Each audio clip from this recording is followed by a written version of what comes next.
In this session, we shall go through some more properties of inverse of a matrix. Well, before going to deal with that, let us recollect one important property of adjoint of a matrix. Adjoint of AB is equal to adjoint B into adjoint A. This is of course called reversal law of adjoints. This so-called reversal law exists at so many cases. Number one, reversal of transposes we could have had AB whole transpose is equal to B transpose into A transpose. Again, a reversal law of inverses, AB whole inverse is equal to B inverse into A inverse. And now we have adjoint of AB is equal to adjoint B into adjoint A. That is a beautiful result, of course. Well, we make use of this result to obtain the inverse of adjoint A. How? How can it be done? Let us have a look over that. Let A be non-singular. A be non-singular. Surely, inverse of A exists and A inverse into A is equal to I is equal to A into A inverse, isn't it? Implies A inverse exists such that A inverse is equal to I is equal to A inverse A is equal to A inverse A. Now, you take adjoint on all the sides for this particular step. What happens? Adjoint of A inverse is equal to adjoint of I is equal to adjoint of A inverse A.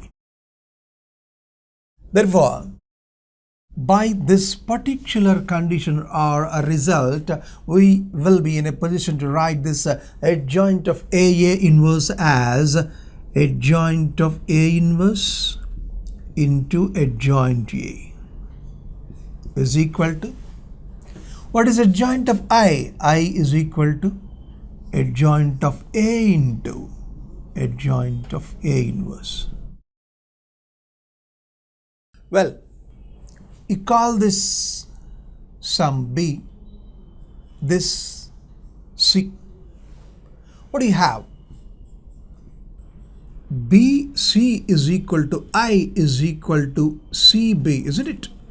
From this we can write that B inverse is equal to C and C inverse is equal to B, isn't it? Therefore, this implies B inverse is equal to C. What is B inverse? Adjoint A whole inverse is equal to adjoint of A inverse. To have this beautiful result, this particular consideration has been obtained on the screen. This is the ultimate result. What is the inverse of adjoint A? It is just nothing but adjoint of A inverse.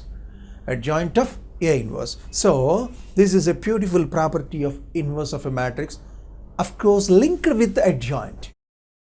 And in obtaining this result, we need to use adjoint of AB is equal to adjoint B into adjoint A, which is of course a famous result.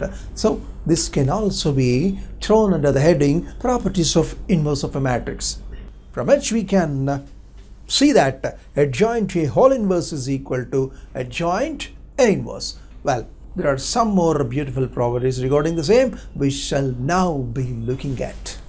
We know that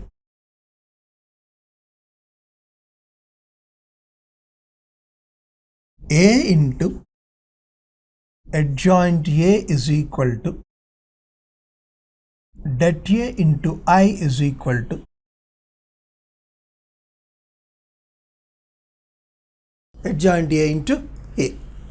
Now, let us replace A by adjoint A. What happens? Adjoint A into adjoint of adjoint A is equal to det adjoint A into I is equal to adjoint of adjoint A into adjoint. Let us first consider this first part itself. In the very beginning, let us consider, let A be non-singular. non-singular. Good. Adjoint A into adjoint of adjoint A is equal to det adjoint A into I.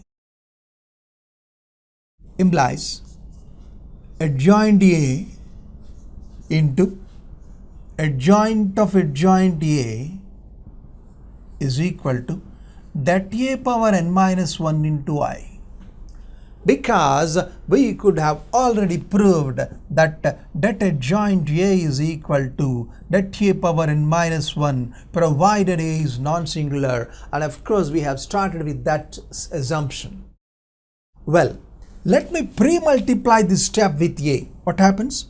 A into adjoint A into adjoint of adjoint A is equal to det A power n minus 1 into A. I have multiplied with A. Well, my dear, what happens to the fate of this expression? What is A into adjoint A? Det A into I, isn't it? Implies det A into I into adjoint of adjoint A is equal to det A power n minus 1 into A. And we have considered in the beginning itself A is non-singular. What do you mean by non-singularity? Det A is non-zero. Now you divide this step entirely with the det A. What happens? I into adjoint of adjoint A is adjoint of adjoint A is equal to, this is det A power n minus 1, and we are dividing with det A again, so that this becomes det A power n minus 2 into A. A beautiful result we could have arrived at. So this is a formula or a result to get adjoint of adjoint A.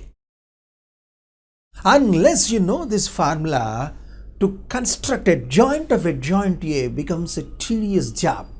You may have to find the cofactors of cofactors again.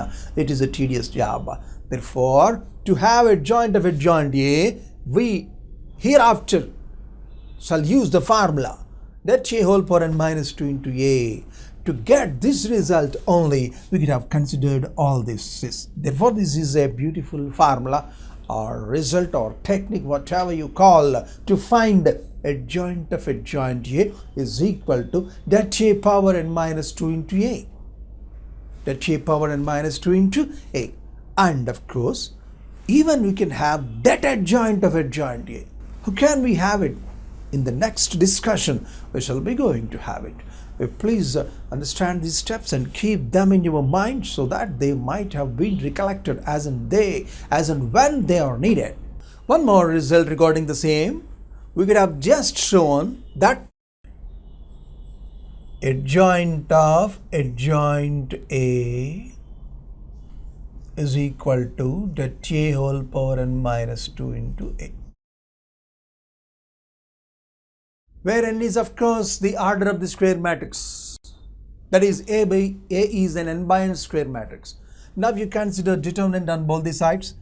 Determinant of adjoint A is therefore equal to det A power n minus 2 into A.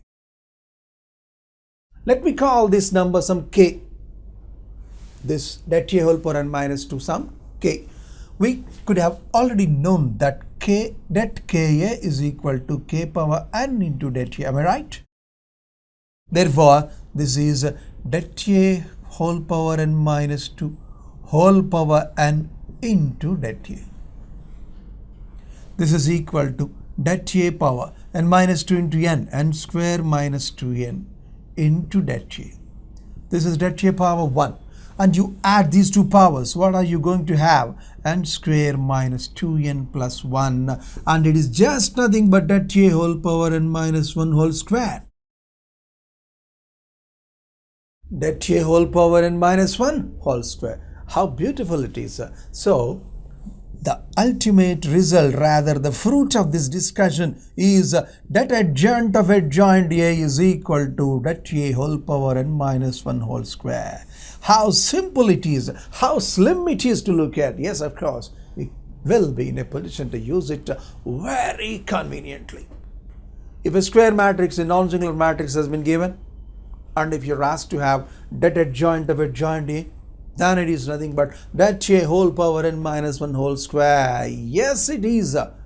That's it about the properties of inverses and adjoints.